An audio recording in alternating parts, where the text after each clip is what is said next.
Hi guys, this is Josh and Steve from Southend Personal Trainer Academy.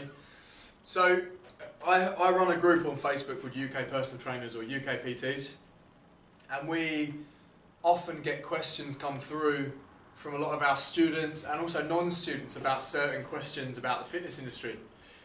So we're going to do a series of Q&As about questions that have been released on UK PTs, and today we've got 3 questions to answer for you guys. So we're going to kind of discuss them amongst ourselves and just see if we can kind of help you guys out with some of these common questions.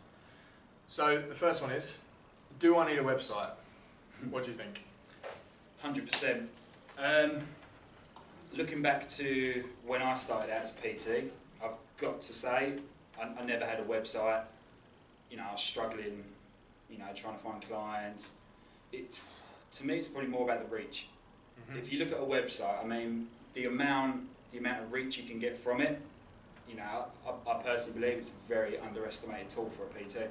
Yeah, I agree. So another point to make here is that there's a lot of personal trainers out there that are making their own websites, which isn't necessarily a bad thing. Like, I understand your budget might be limited, or you might want to do it yourself just as a creative endeavour, whatever floats your boat. But I don't think there's a substitute for a really, really well designed website. A great user interface, great graphics, great logos. That really kind of connects you with your customer, because at the end of the day, a lot of businesses nowadays are reliant on their websites to get business, because that's where people are, and where the eyes are, that's where you should be. If their eyeballs are on your website, you need to be there. And if you haven't got a website, then they're going to go to someone who has. Alternatively, another thing I'd probably say, if I don't mind jumping in, is if you can't afford a website, at least look at getting yourself what we call a landing page. Mm-hmm. Which is basically, a landing page is just one page of a website that allows you to collect people's data. So you can offer out a free product, whether it be a PDF or an ebook. They'll go straight to that website. You've probably all been there before, and you see that download this now. You've got to put your name, contact number and an email address in. Get yourself one of those set up.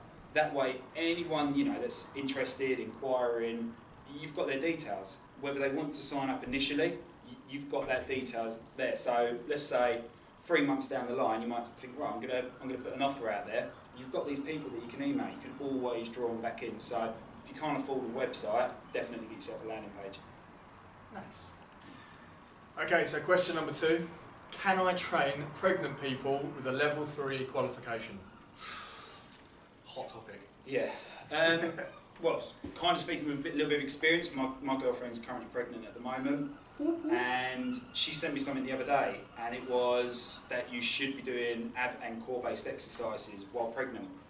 And I've got to say, I personally disagree with it. I feel you should avoid any kind of abdominal core work whilst someone's pregnant. Like, it's not the sort of responsibility I personally want in my head. You're trying to build yourself a business. So best thing I can suggest is go out there and get yourself qualified in that particular subject, so pre and postnatal, because you want to be able to deal with them whether they're currently pregnant or whether they've just had their baby. But personally, for me, it's something that you've got to specialise in, so you need to educate yourself. So get out there, get the course. Don't believe these things that you see all over Google and things like that tell you should do this and you should do that, because you're playing with someone's baby at the end of the day. And my personal opinion is get yourself qualified. I don't know what you think. Just to kind of add to that, I massively agree that you should get qualified. I think there are a lot of people out there that are doing things they shouldn't have done, and I have in the past trained pregnant people without a qualification, and that is bad. Put my hands up to that. I'm no longer a saint, and I think that you can follow guidelines. If they've already got a high fitness level or a high training age, then they're going to have a better response, or they might not have such a hard time if you were training them, because you can maintain their current fitness but you can't develop it. However, if you were training someone, if someone came to you and said, look, I'm pregnant, I want to start training, you're on a bit of a dodgy territory there, because you don't know what's going to happen. You don't know the exercise history, injury history, or they haven't built up that foundation that they need to be training. And so, with all the kind of hormonal responses and stuff, and some of the contraindications for exercises that you might get, I just think generally, if you are not qualified to be dealing with these people, you should probably just leave it. Like Steve said, it's not really worth the risk for, number one, your business, but number two, this person's child. You know, there are stories out there of personal trainers that have gone beyond their scope of practice and have really seriously, you know, hurt people and their children or their unborn children. And then as a result of that have lost their houses, their jobs, their businesses, you know, they've lost everything because of this need to satisfy a client they're not qualified to deal with. Pow. Question number 3. Let's go. What are the best social media platforms for personal trainers to use? Steve? I think first and foremost it's got to be Facebook. Mm-hmm. If it's used in the right way, that is.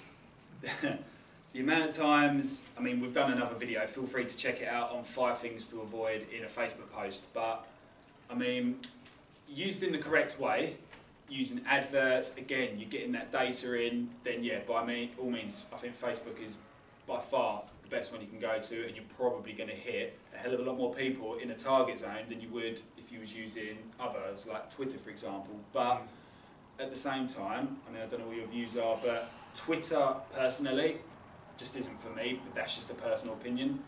Instagram will probably be my next one to, I'd say, is for personal trainers, is by far one of the best routes you can go to. You know, get your photos uploaded, get short videos uploaded of you with your clients, training them. You know, don't overdo it on your hashtags. You see a lot of people go out there, 101 hashtags. You know, it's not going to benefit you. Just keep it. What would you say? Keep it brief. Specific. Yeah, brief, specific to what you're training. So only use a few keywords. You know, get your content out there, and you'll naturally start to build an organic following. See, I'm going to go a little bit zen on you guys now. I think, personally, the best social media platforms are the ones that you use consistently and that you like. So, for example, up until about a week ago, I hated Twitter. Couldn't get on with it. I thought, you know what, Twitter is turd. So, you know, I've never used Twitter, and oh man, I hate it so much. Until, like a vendetta, until I listened to Crush It by Gary Vaynerchuk, and he was saying, look, the people go where the eyeballs are, and the money is where the eyeballs are. So, how can Twitter not be good if there's 90 million people using it, you know? And if a fraction of those are in my local area, then that's enough for me to want to use it. If I'm then offering online services or online courses or workshops or whatever, it's even more of a reason for me to use it. So, but my personal preference, because otherwise I could be here for like 7 hours talking about this, my personal preference would be Facebook, and I'm going to flip it on its head now, and I'm going to say LinkedIn is a close second, because of the ability to target people via location and also job title. So, you know, if you want those super rich kind of, you know, balling clients that are like executives and directors and whatever, then going onto LinkedIn and typing in company director, you know, Essex or wherever you live, then you've got a chance, if you do it in a non-spammy way, that you could then contact these people and become, you know, introduce yourself without being the sales guy that we've spoken about in previous posts. So yeah, probably go Facebook for its targeting ability and the amount of stuff you can do, like business pages, offers, videos, you know, whatever you can do. You can get so much on there. Then I'd say LinkedIn. Then my personal preference would be Instagram, because you can just engage really well. You know, you can get a lot of content out there in a very easy way, just with your phone. And then I'd say Twitter as kind of like a backup, as a slow burner, you know. And that would kind of be it. And then, yeah, that's probably just add another one on there, which, to be honest, not so much a social media side of things, but YouTube.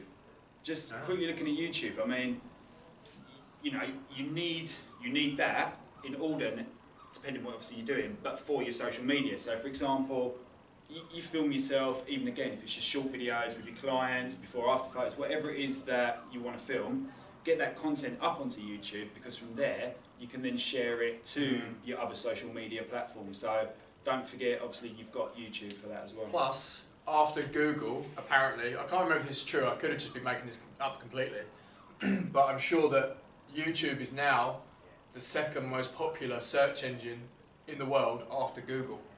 So YouTube is massive. Like, you can literally find how-to videos, you know, you can find anything you want pretty much on YouTube.